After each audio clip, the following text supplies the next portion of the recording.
Put the plug in, then you get in. This is what you've got pride for. You get a bit of pride in. Just splash it.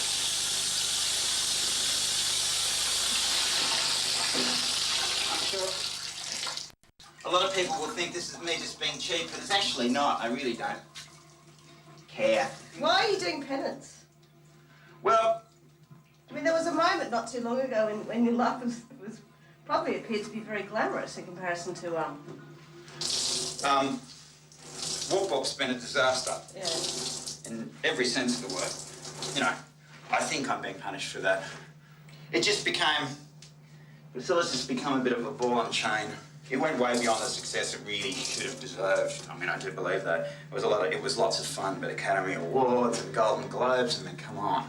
It's not that good a movie. I just think my last one was a flop. It's been considered a flop. I've taken big marks for that. I've copped some really bad brownie points for that one. And a lot of people are saying, well, you better come through with the goods next time or your career's finished. This is my home. Nice, isn't it? I got this phone call from MGM a couple of days ago, and Scott Rudin, who's one of the big hotshots at Paramount, who did The Addams Family and In and Out, and he's done a lot of stuff. He's got a reputation of one of the ultimate Hollywood bullies. So after Priscilla, he tried to be my best friend, and he rang me every now and then, and they'd always send scripts over. And then MGM rang the other day and said, Scott Rudin has asked that if you could see Whoop Whoop, this is before the film opened. Send a print over to Scott's office. It got sent back 3 days later.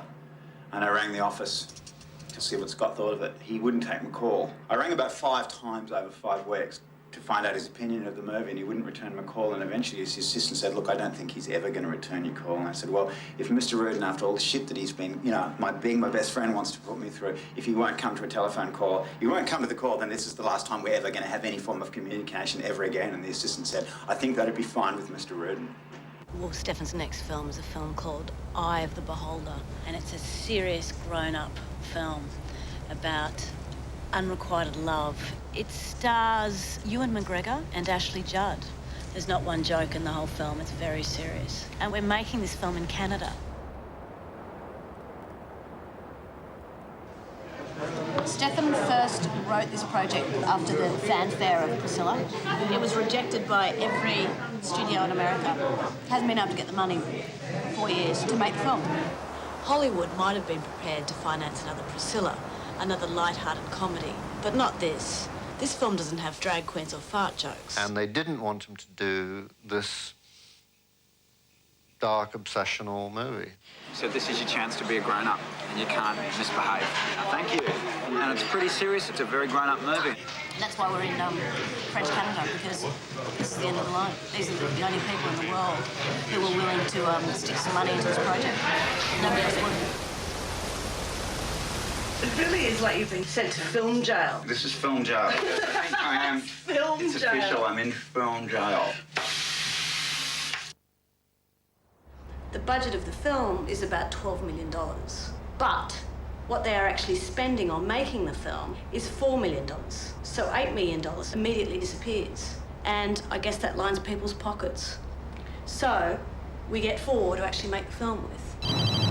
We're struggling here. I know there's a lot of problems going down. And to actually hear the words from someone say they're hoping that I will be a responsible filmmaker, I have to tell you, pisses me off a little bit. Steph, goes the last petrol station. I know nobody wanted to finance the movie, and to have these assholes now constantly on my back, so I can't guarantee it's going to be a great movie at this very point in time.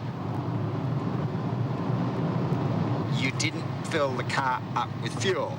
I'm directing the movie, you fill the car with petrol, and we'll swap if you want. Yesterday in casting, we decided to get in some oddballs, some very odd people to have a look at. One for the money, a two for the show, a three get in a go cat go.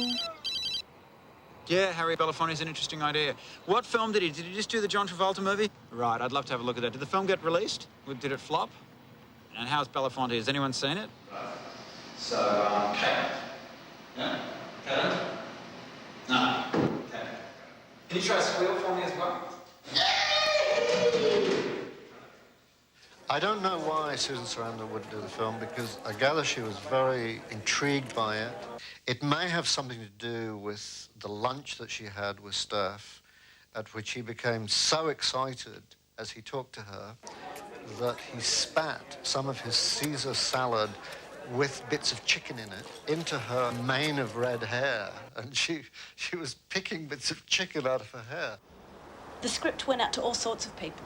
It went to Brad Pitt, Johnny Depp, Sharon Stone. Ewan met Stephan in London socially. They got on extremely well. He really liked the film, and he liked Stephan, and he decided to do the picture. And the moment Ewan became involved in the film, we were on the move. Steph. Yeah, how was it? This is one of the major problems of Because you're having so much fun. Stephan Elliots.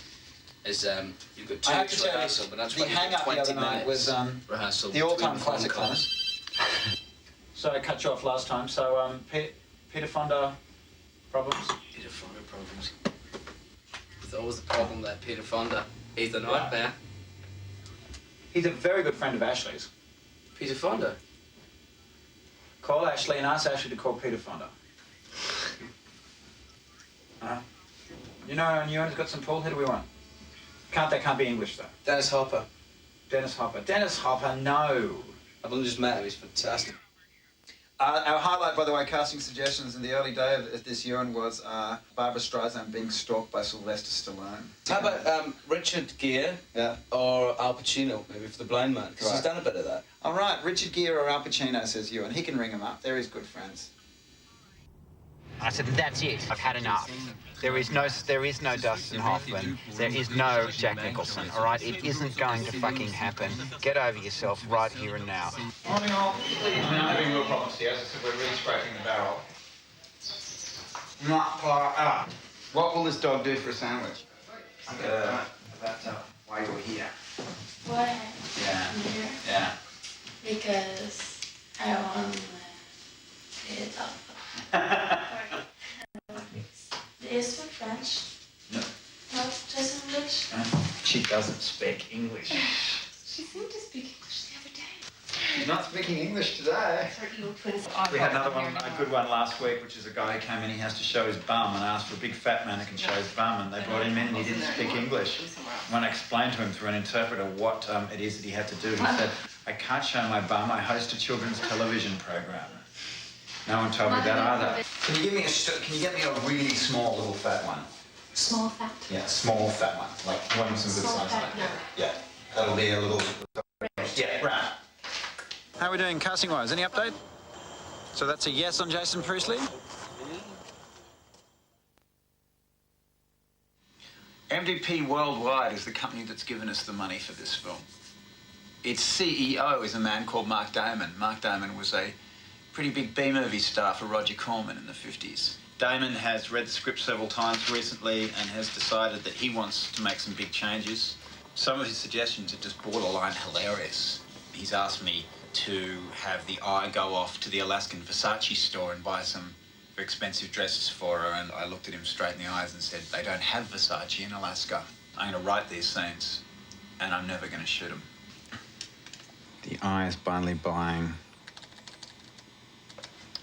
dresses and wigs. Joanna is confused. She doesn't know where the Versace store is in Alaska. She doesn't know where to run.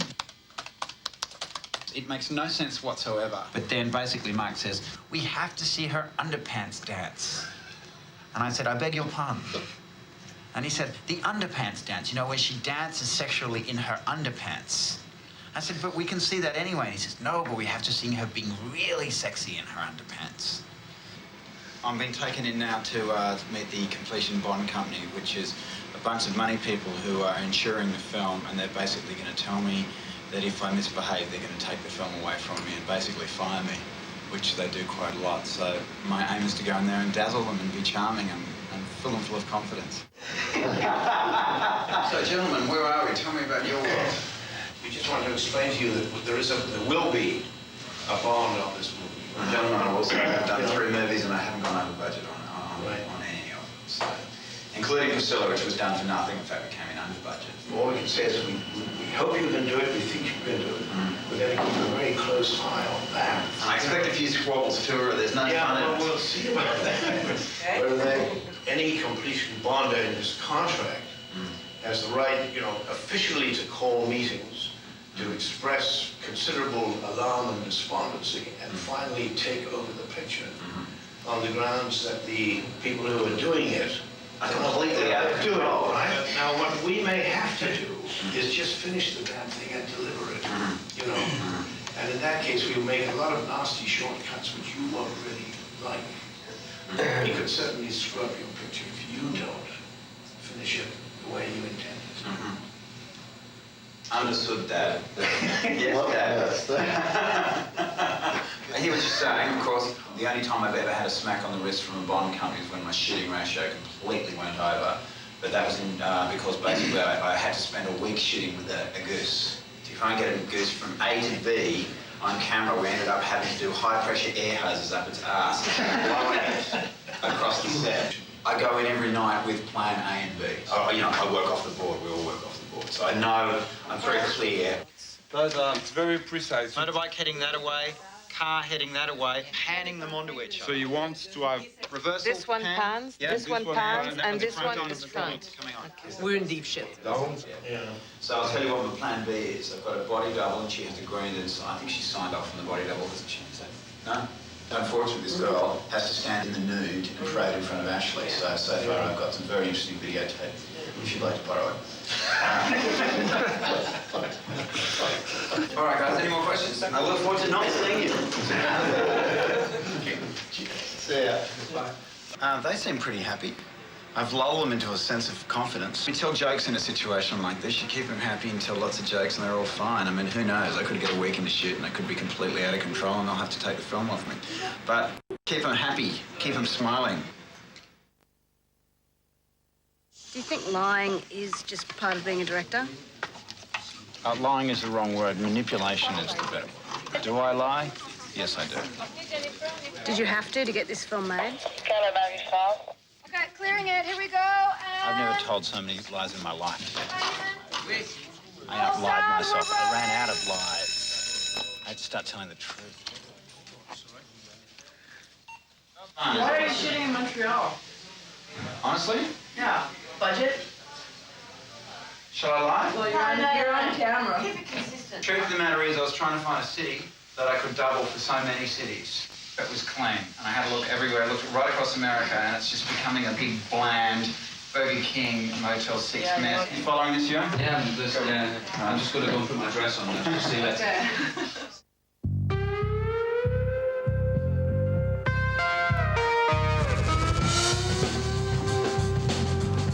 You want turn-offs? Yeah.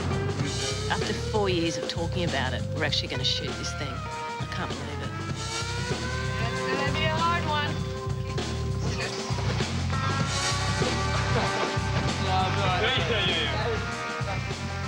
What? What do you mean they don't want to pay me to finish the film? It's only the first day.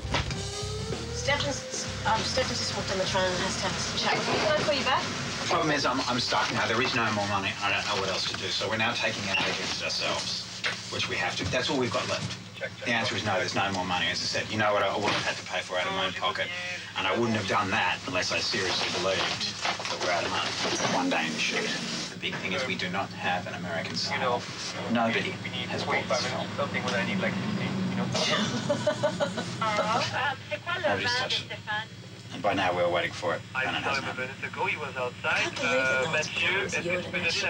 It's me. It's Whoople. Oh, is it? I'm the untrusted person now. I'm the one-hit wonder. If we get a sale, then the heat's off for all of us. But at the moment, it ain't happened. And it hasn't happened for 3 years. It should have happened by now. Yeah, I'm traveling. All right, guys. I'm working on it,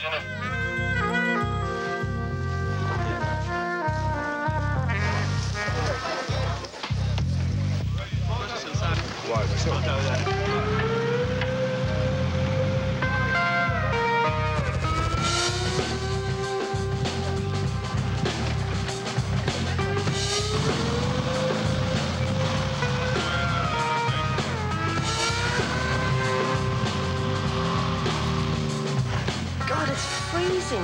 What do you think the temperature is? Minus 20?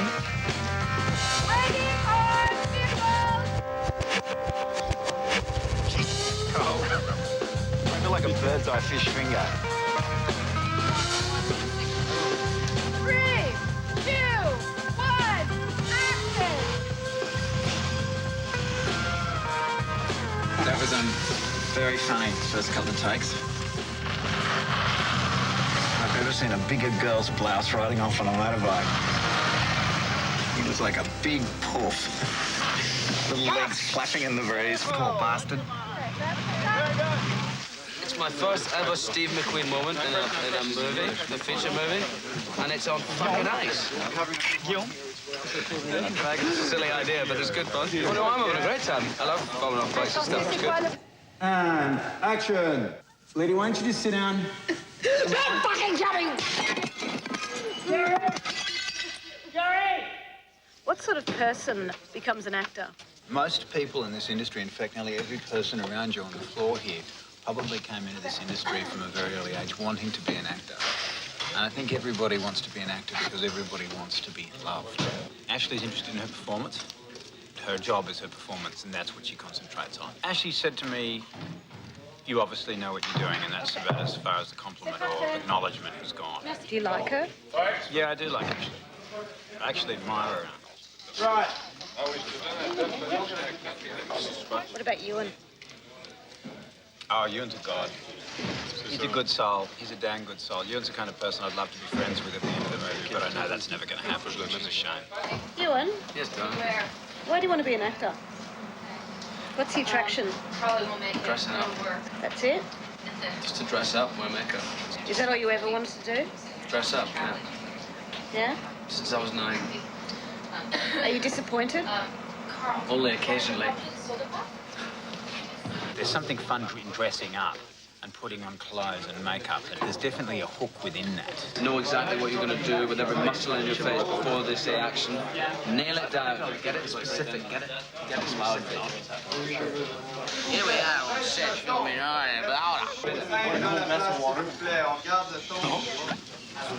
Go back in. The French Canadians haven't quite pinned me down yet. You get to America all the time. Hey, where are you from? I'm from Scotland. Hey, I'm Scotch too. How much of being a successful actor is talent and ability, and how much is luck? Luck probably gets you in or gets you meetings and stuff. But I suppose if you don't have the talent, you wouldn't be able to carry on. Action. I've got a couple of ideas. Let's take the meat off her. Let's shut the fuck up. Now, I'll agree with that. Get out! What did you say? What did you say? It wasn't even a mink. It was just a shorn beaver. Cut! They say action, turn over, you're standing there, and you just suddenly feel kind of non-creative money force thing coming on. Turn around and there's a juicer right in your eye. Ow! Hey! Good work with the toothpick, baby. What was brilliant about it is that you did it, and you stuck with it. You didn't shy away from it. You didn't go, That looks silly. Anyway, stuck with it right to the end. And I respect that in an actor. When I walked out back, both of them were taking a leak. Oh, She was squatting and he was pissing beside her, and they're having a nice old chat. The first time I've ever done a scene where I've let an actress get really, really pissed and just let the cameras roll on her. Roll sound for rolling. In my imagination, I was that disproportionate. I just said, fuck off. She's getting drunk, and I'm just going to string it together. Obviously, I think Steph's fantastic. Lovely guy. The really good thing about him is he doesn't play any games with you, you know? Respect that. Yes, I'm a little worried. I'm a little nervous. It's great fun not knowing where it's going to go, but at the same time, she's prepared to go all the way, which may mean someone may get hurt. You're fucking ass off me, fucking bally shit ass! Lady, fuck off. Can I have a drink, please? No. It'd be very nice to have a drink. It's a good Get out of here! And I need it! Take your money and blow!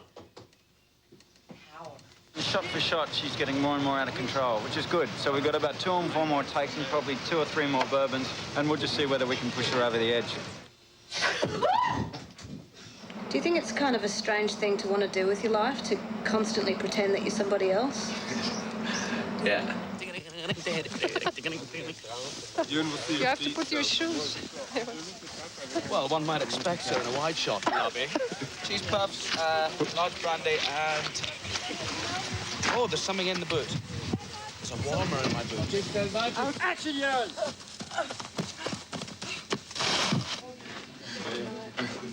Action! Ladies and gentlemen, step right up and watch the freak show and see for the first time in this country the amazing pincushion woman.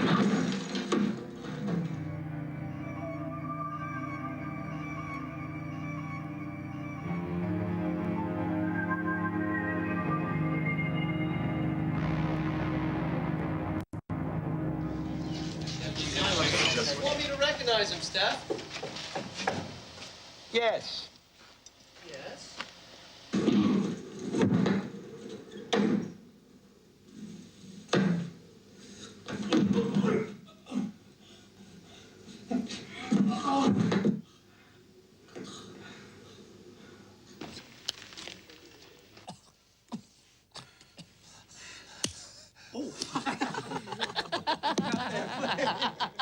So what about the actors? What film do you think they thought they were going to make? Ewan was actually on to this film. We spent a lot of time talking about the actual film. That's part of Ewan's process. He liked it. It became very clear with Ewan what I wanted to do. It's just when we started doing it and we started going a lot further that he actually began to realise how much further I was going. You're in for a pounding. Do you reckon? Yogurt? Oh, and with that, I've been surprised in scenes that some bits are have been well out there, but I'm not surprised. It's grown as we've gone along. Like the weirder stuff's been coming, it's grown out of the stuff we did earlier. So it's not surprising really. You kind of expect it from Stephan, really. We're doing well. We're over the halfway mark, and I just got my first slap on the wrist for the Americans for shooting a little bit too much weird footage. The film was getting a bit weird, I think, and I haven't been a responsible boy in telling them that it's snowing in hotel rooms. I was expecting it week 2, and I was lucky that I got to week 6 before somebody screamed. What sort of film do you think they were expecting from you in the first place? They were expecting a straighter movie, a much more A to B. What, like Sleeping with the Enemy or something like that? Yeah, Sleeping with the Enemy, yes, or Titanic. Well, what made them think that that's what they were going to get? Is that what you told them you were going to give them? Yeah. Do you find it difficult to put your life into the hands of a director? You don't always. How do you restrain from, like, handing your life over? Because you really have to trust them completely. Yeah, absolutely. Some guys can ruin their movies by making themselves look right on set and forgetting what's important is what was on the screen. People who are insecure about not looking in charge enough and trying to boss people around who are doing a good job fine anyway. And looking down at your feet. And up. Stop now and look at the little lady. Don't move yet. Don't move. Don't move. Well, cut there. I'm making highly technical digital movie, and none of us here in Montreal have any idea of what we're doing. We're trying to make a James Cameron film, and none of us are actually James Cameron. I do fart jokes and drag queens and musical numbers. Never done TV screens before. Does it make you sick sometimes, having to be a mummy and a daddy to these grown human beings? A lot of directors get off on it. A lot of directors love the manipulation. They love the power games. They love being in control. That's them just acting. They're doing the same thing. They want the applause. They want to be the centre of attention. A lot of directors really get off on that. I don't. Action!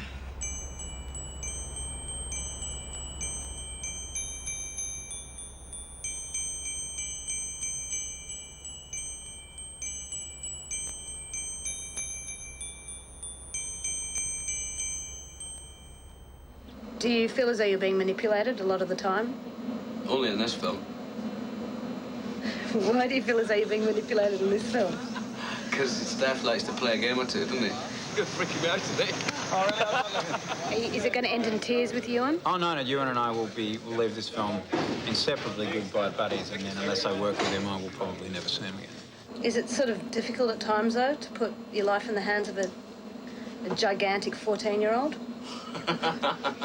Actors do have a tendency to go with the best offer.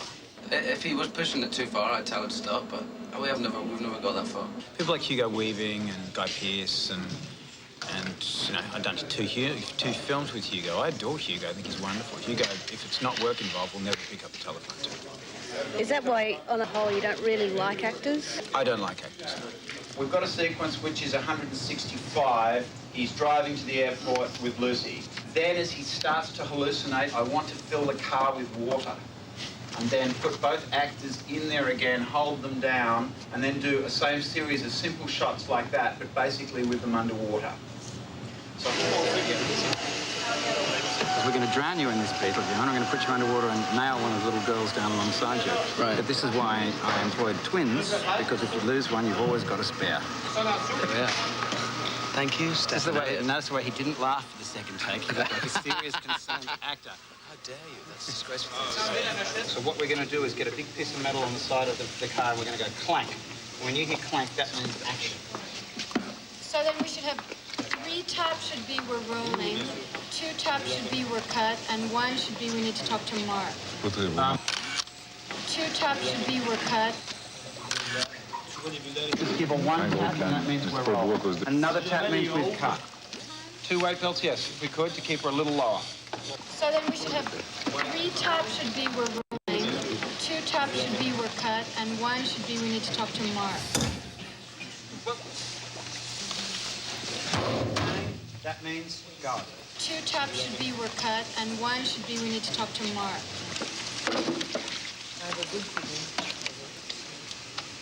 I'm going to keep you down there.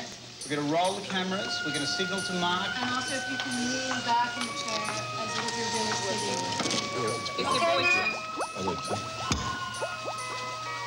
Let's have a louder tap, please.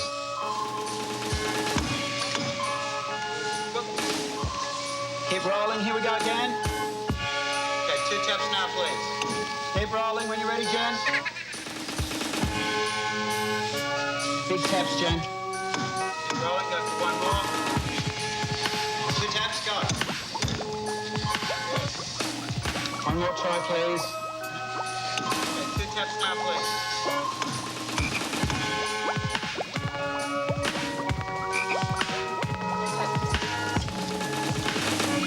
Very good, well done.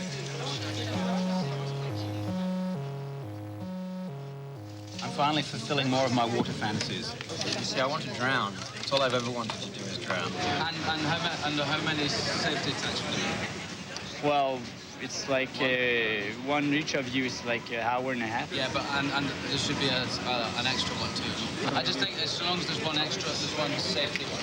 All I'm worried about is having another source of air.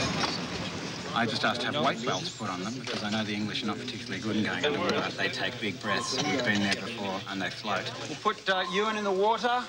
Mark will not be in the water with him. He will be behind. When we're getting ready to go, Mark will probably be putting his hand in, helping push you around every now and then.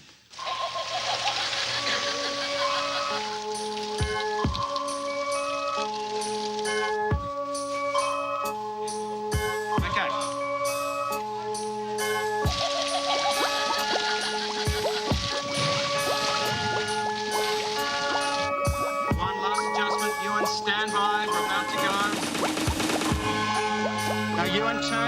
right, and see if you can see your eye line. Make sure you can see your eye line. Got it? Okay, stand by. You happy, folks? And 2 taps, please.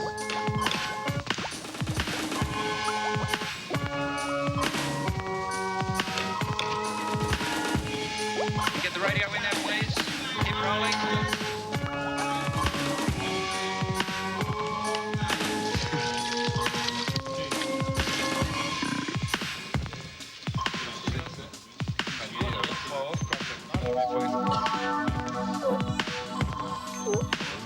Okay, stand by.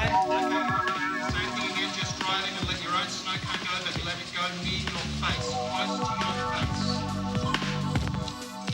Okay, and 2 days, 1 day, please.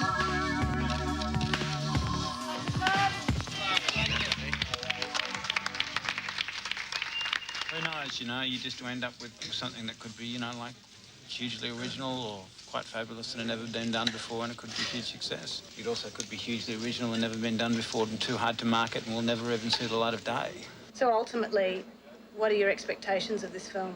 I think I had a really, really good feeling about it after seeing some first lot of rushes and seeing bits and bobs that I've seen. It looks incredible.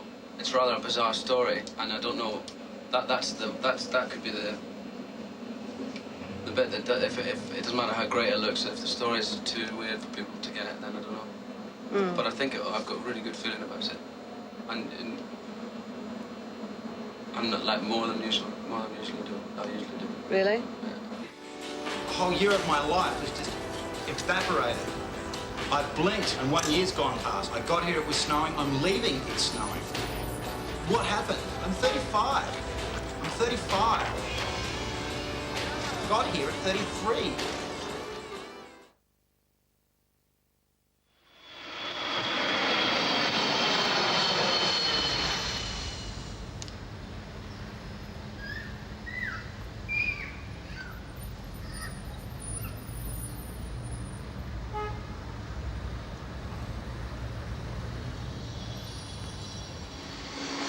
There is somebody watching us. Yeah, of course there is.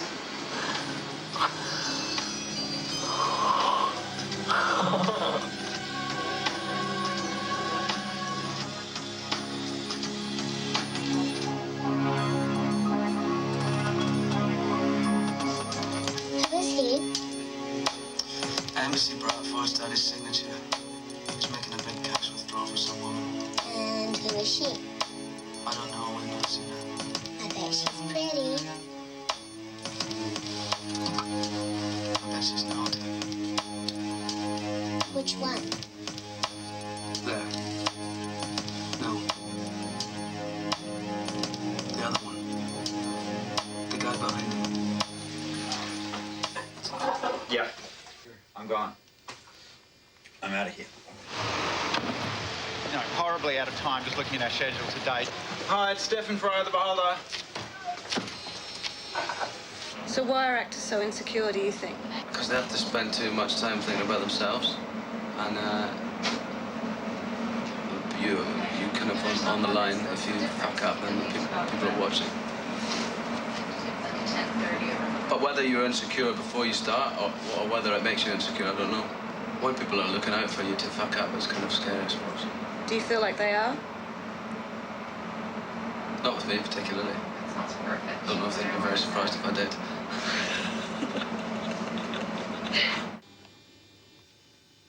Is it a mad film? It's kind of a mad film. Yeah, it's insane. Brilliant. Good luck with all. Yeah. Good luck with the rest of it. That's the last time I'll see you on again for a long while. Which is a shame, because I do like him. He's a good bloke. He's at heart, Ewan's a really nice bloke. I'll miss him. How's that?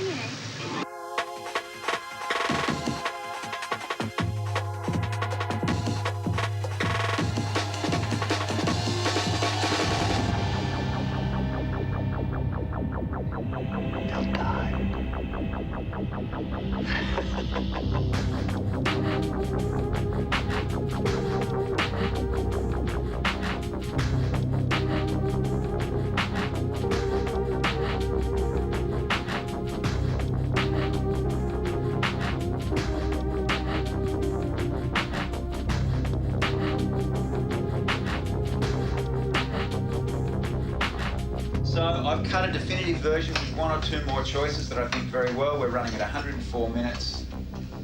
Extremely good. This scene here, 3 times in that opening scene, it doesn't do as much for me if you could have kept it at length where he's watching them. I don't get aroused by Joanna. Now, she's supposed to be a hot chick. I don't know if you feel that she's hot. She really turns you on. There's something about her. You know what I'm referring to? Maybe I'm not saying it clear. I didn't think it'd be this bad. The heat of the movie being a sexual type of a movie. I think what they want is tits and ass, I think, which is not what he shot. If these people don't like the movie, they'll just get rid of it. He's got to spend his own money and he's got to go and shoot some more stuff.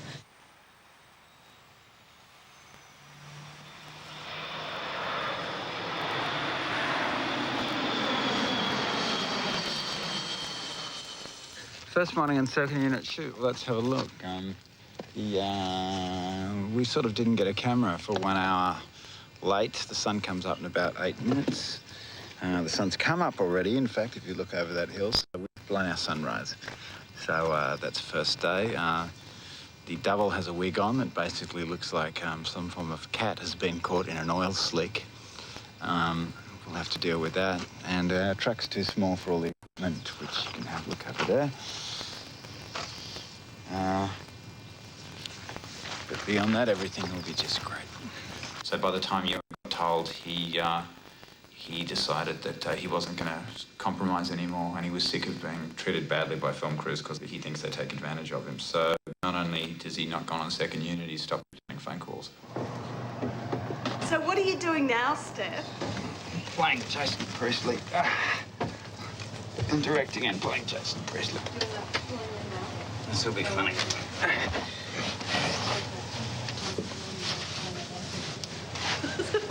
Oh, well, that's not the end of the world. Okay, now think about just doing that round the back where I can't get it.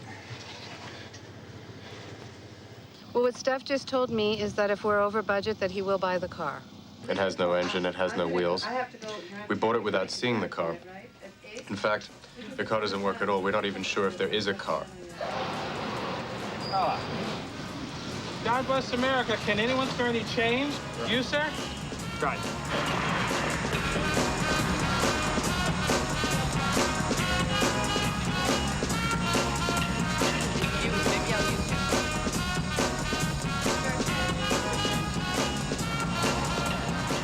We're exhausted now. I'm losing weight again at 100 miles an hour. I'm playing Jason Priestley. I'm doing sound. I'm directing out a paintbrush in my other hand. I mean, it's great fun, but I'm now officially tired. As we get closer to the finish line, they're just going to pour money on us. I think it's going to get heavily compromised towards the finishing line. And that's a shame because we're almost guaranteed of a decent sale. The film will be in profit the second we have one North American sale. They know that, and they still ain't giving us another cent. Out, Brett, out with my shot. Of the $11 million we got given for this movie, we actually made the movie for about 3.5 to 4. So where did the rest go?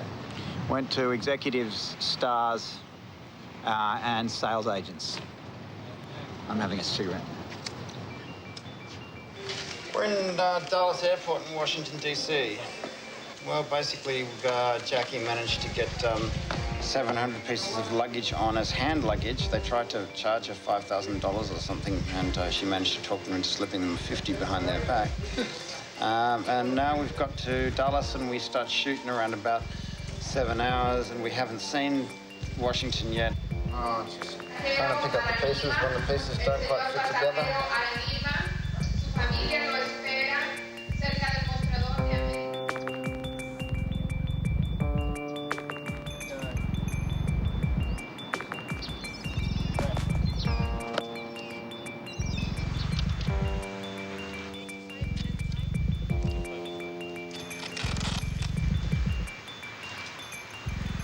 The reason it's not working to the extent that we want it to work, I think, are a couple of basic things. They don't understand it. They don't get involved enough in the character. Same thing again and again. The movie is not clear yet, and the more we can do to clear it up, I'm not worried about being on the button. My son, who is a pretty good critic, and saw, as I told you, saw the last version of the movie and said, it just didn't quite come together.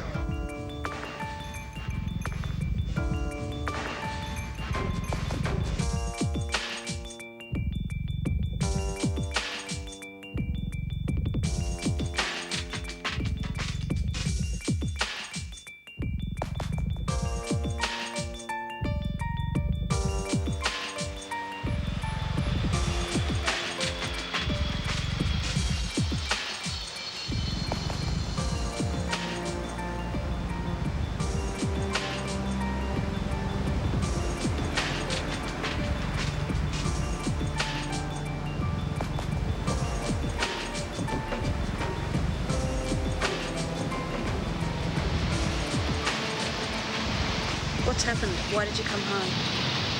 Don't really know if I want to do what I'm doing anymore. It's just been too much hard work. So I'm coming home to have a nice long sit on the beach and have a real long hard think about it. Is this what I want to do for a living?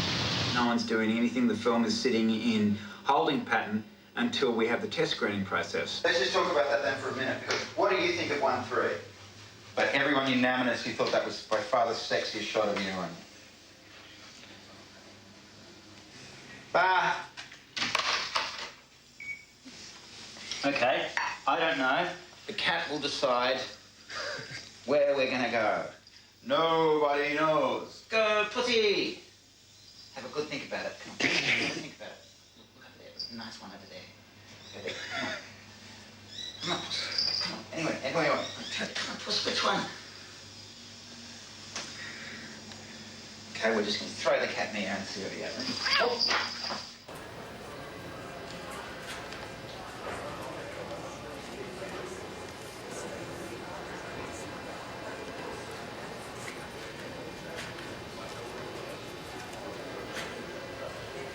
Because again, I don't think I'm going to die. It's more the concern or the fear of having something go wrong. Then I fainted about 3 times, like really bad.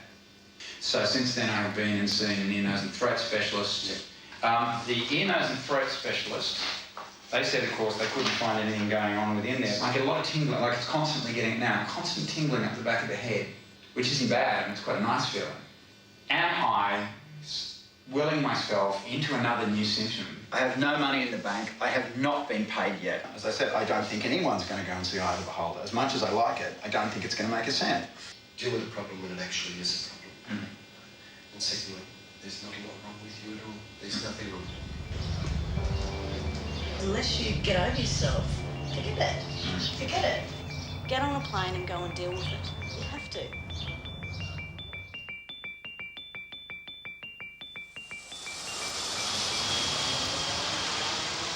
Tomorrow morning we face destination for the first time, our new distributor. Tuesday night we test it, and Wednesday morning we sit down with the new distributor and then they tell me what's wrong with the movie and what they're going to do about it.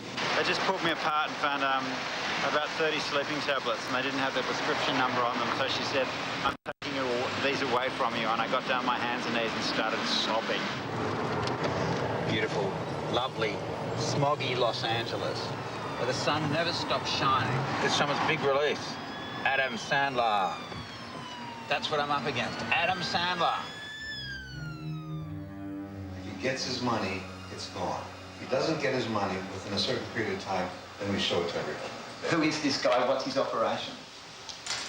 He's considered one of the top gurus of distribution. The guy's paying top dollar. He's got everything riding on this one.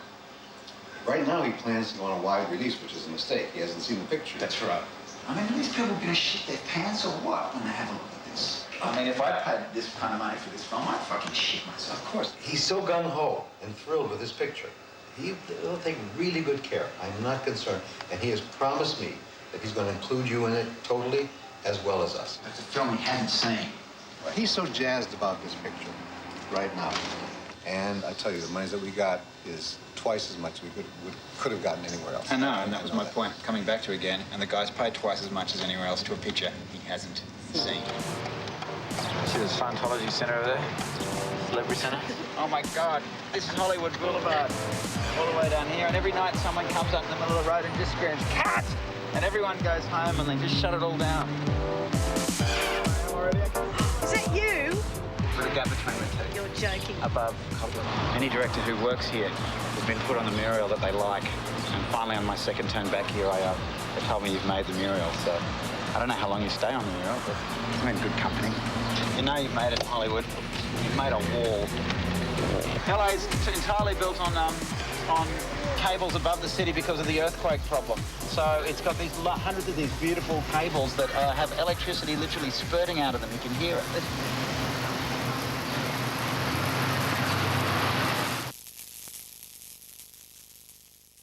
So someone has bought a film thinking they're getting Basic Instinct and they're not going to get it.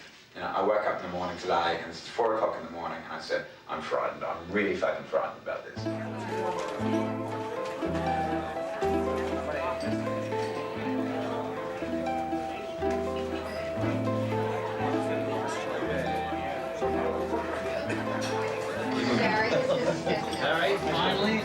meet you, sir.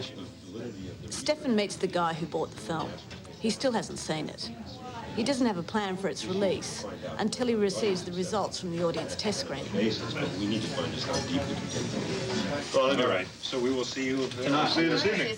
Yeah, where to go, guys? No. It'll be too long last. Jesus, Hillary, do dogs urinate on that? Well, we'll test tomorrow night, and the test results will tell all. So it's a test tomorrow? It's a serious full-on research centre test with cards and focus groups. This is what audiences want. Yeah, groovy, man. Yeah, groovy. Oh, behave.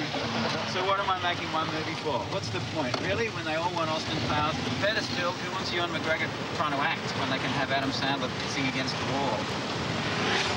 So, how do you think it's going to go, Steph? I've got absolutely no fucking idea whatsoever tonight. Traditionally, test screening's bad. Always. All I want is, if I get 60% positive, I'm going to be a happy man. 60% positive would be nice. 50% positive is danger. We thought you'd want the movie introduced as still a work in progress. Yeah, sure. Exactly. Whatever the rules, I don't care. The film is ultimately, we always would say, it's got a hipness to it, but it's an adult movie. Of course it's an adult movie. It doesn't have Adam Sandler in it. It's a serious, supposedly serious, surrealist drama. So that's it. That's your National Research Group. Eye of the Beholder. 600 cue cards. Please list the scenes you most liked. None. Scenes you least liked. All. What are your feelings about how the movie ended? Stupid ending, stupid writing. Which of the following words would you describe the movie? Boring and dull, predictable, unbelievable, slow-moving, and completely unrealistic. Does Eye of the Beholder remind you of any other movie? Yes. Name the other movie. Bad, cheesy movies. If you feel that any part of the movie moved too slowly, which part is it? All of it. What, if anything, do you find confusing about the movie? That it's ended.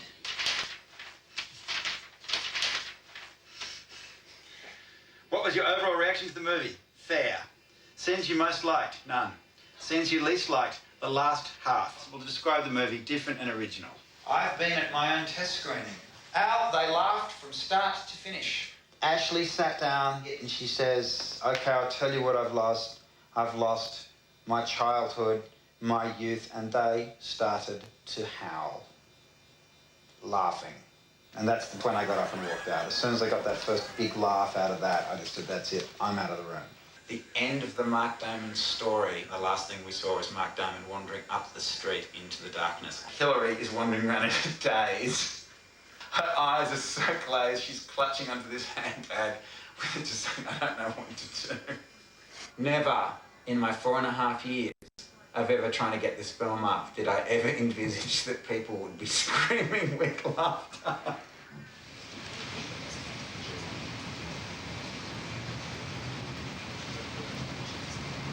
So what basically all this means is that Mark Damon, who's been our financer from the beginning and has also been some of the biggest problem I've ever had, is basically being slowly removed from the picture. I think he promised to make them about 10 pictures in the next year, and so far they don't seem to have any movies on the slate.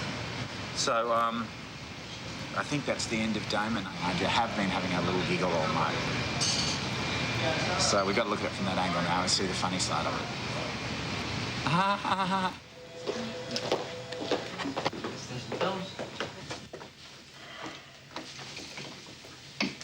Looking at that piece of paper there. Yes, sir. This is the base, the number. Which totals out at 327 people, right? Which gets to an index score of 24.2. Which is dreadful. Which is dreadful. People are pissed off to score this movie that way they scored it. And I've seen it. I saw The Fatal Attraction. We had to reshoot the whole end of the movie because the original ending of that film was Glenn Close sitting on the bathroom floor or the kitchen floor in that white outfit with a knife, with a butcher's knife, to Madame Butterfly cutting her throat. They stood up and booed. And I mean, you sat that audience for an hour and 45 minutes. You thought you had the second coming of Christ, and 10 minutes later they hated the movie. It was sort of like a 44. It's just like Officer and the Gentleman. The original ending. You know what the original ending in Officer and the Gentleman was? No walking down a corridor with the girl. Deborah Winger is at the paper factory. Did her job. He gets on his motorbike, right by the paper factory, cut back to Deborah Winger, looking out the window, tears rolling down her eyes, end of the movie. Boo, hated it, right? Went back, reshot the ending. Had to wrestle Bruce. I mean, like, you wouldn't believe it. I mean, it became a whole different universe. Same thing with Sleepless in Seattle, same thing. We lost him. At that, when Jason came along, we lost him. Yes, there's a hole there, but nothing was going to repair that. Reshoot the whole fucking scene. The theory is that everyone's out there waiting for him to fuck her. Do you have any footage like that? Bone. Right? Bone. Bone is the word. Yeah, the audience is going to show up initially for this movie, no matter what the fuck you do with it from a marketing standpoint. Because of those names. Because of the names. Yeah. This is the first time in my experience that I've ever heard a focus group not be able to tell you what the movie, what kind of movie it was. It is. I mean, unless you want to take, we've invented a new genre. What you've got is a weird problem. You got a film right now that doesn't have very strong playability, but it's got really good marketability. Yeah. That preview last night, this is, you know, kind of an adventurous movie in a way. We made some choices. We learned a lot. We're evaluating those. We haven't made any distribution decisions yet because we have to see how the ultimate reality of the film is going to work. So shut up, basically. Yes. Okay. Yes. I'll do my best. Yeah, all these meetings, You know all what? this shit right now should remain in the confines of this room. Absolutely. Yeah. Okay? Okay, mate. Okay. All right, so everybody do everything you can to make it work. Okay? Okay. French, they have a major problem with the violence in the Jason Priestley scene. You wanted me at the beginning of this film, when you were selling it to the Japanese, spun around and said, do you think you could do a couple of really more violent scenes? Hey, Mark, I hear there's plenty of office space at your place at the moment. Can I come and use a spare office? What a fucker.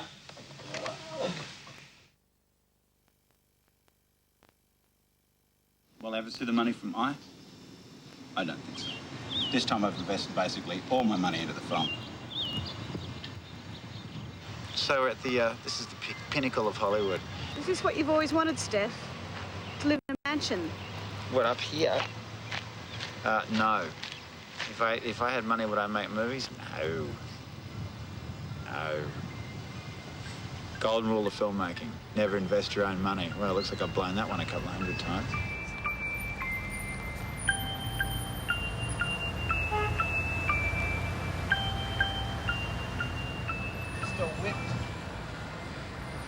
What's gone on in the last couple of months is they've made it very clear to everyone legally that no one wants to release this film.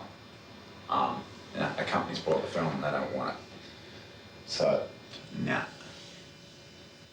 I need to do some fart jokes. I'm now thinking, well, fuck it. I might as well just keep working. Fuck, what could be more fun than doing a really big budget, noisy, big budget version of Priscilla with lots of lovely money? So, I'm getting excited about it now. So I'm actually woke up this morning and thought, fuck it. I'm excited about it. 3, 4, 5, 6, 7, 8.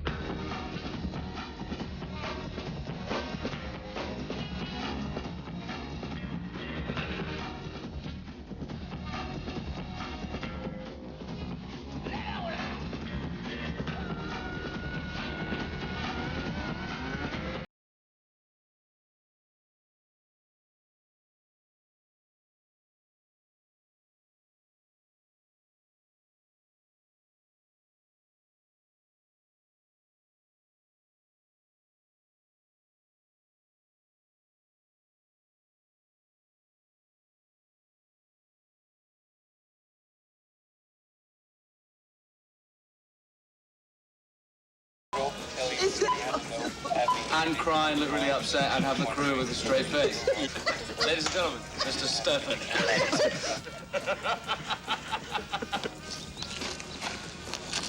Guess I've reached the top.